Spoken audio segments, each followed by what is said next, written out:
In this movie, we're replacing the input hopper module of MagTek's ExpressCard 2000.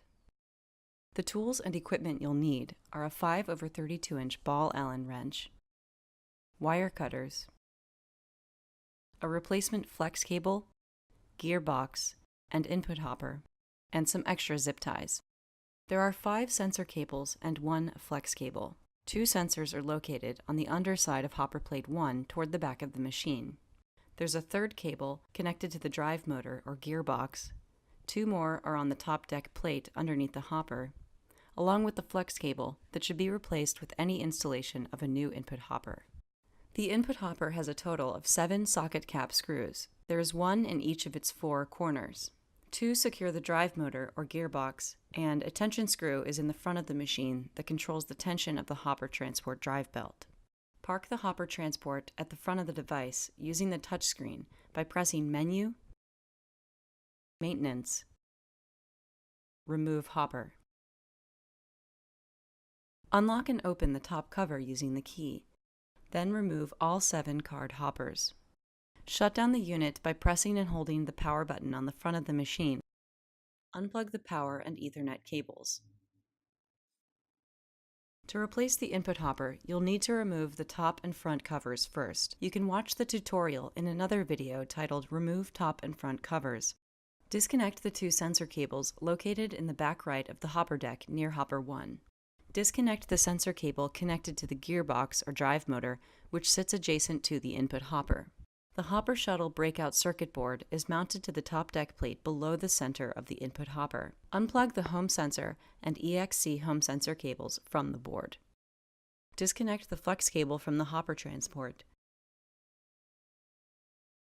Cut the zip ties securing the cables that run along the top deck plate near the hopper using wire cutters. With a 5/32-inch ball Allen wrench, remove the 4 bolts securing the input hopper to the top plate. Remove the 2 bolts securing the gearbox adjacent to the hopper. Release the tension on the hopper transport belt by loosening the tension bolt in the front of the machine. Once the transport belt has enough slack, release it from the gearbox and leave it attached to the hopper transport. Carefully lift the entire input hopper up and out of the machine. Remove the gearbox or drive motor next, then peel off the flex cable from the interior sidewall of the machine. The replacement kit contains an input hopper, a gearbox, and a flex cable. Place the new gearbox or drive motor in the EC2000 first, and reconnect the gearbox sensor cable. Reconnect the 2 cables under hopper plate 1. The J2 cable goes into the rear connector, and the J1 goes in the front. The gray J1 and J2 sensor cable needs to be routed to go behind both the gearbox and input hopper. Gently place the hopper in backside first, adjusting the gearbox as needed to allow the hopper to fit snugly behind it.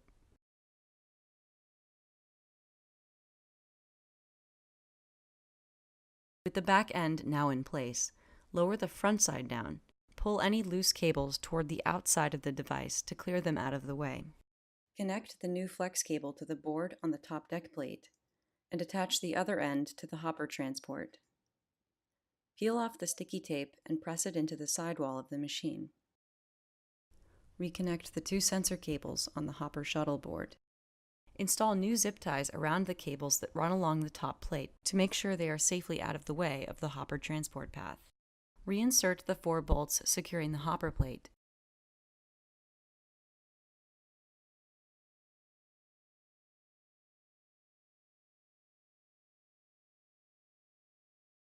As well as the 2 on the gearbox. Loop the drive belt around the gear of the drive motor or gearbox, then loop it around the hopper gear in the front. It will hang loosely. To increase the tension, tighten the bolt on the front of the machine. Tug gently on the belt to make sure it's tight and the transport movement is smooth. Replace the top and front covers, as well as the 7 card hoppers. When you're finished, reconnect the power and Ethernet cables, then power on the machine to verify everything is functioning properly.